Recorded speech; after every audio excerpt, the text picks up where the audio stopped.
Sauté chopped onions till golden brown. Add chopped broccoli. Add chopped tomatoes. Add spice mix and Maggi cube. Add water accordingly.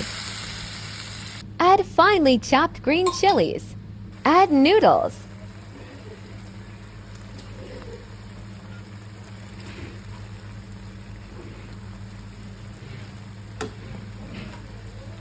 Add soy sauce.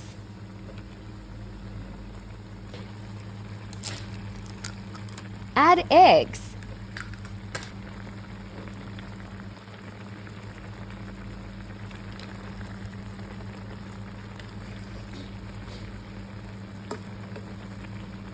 Close the lid and cook it for a few minutes.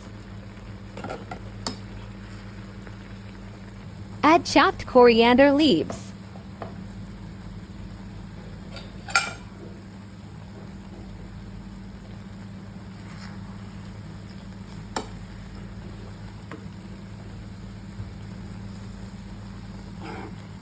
Broccoli and eggs noodles is ready.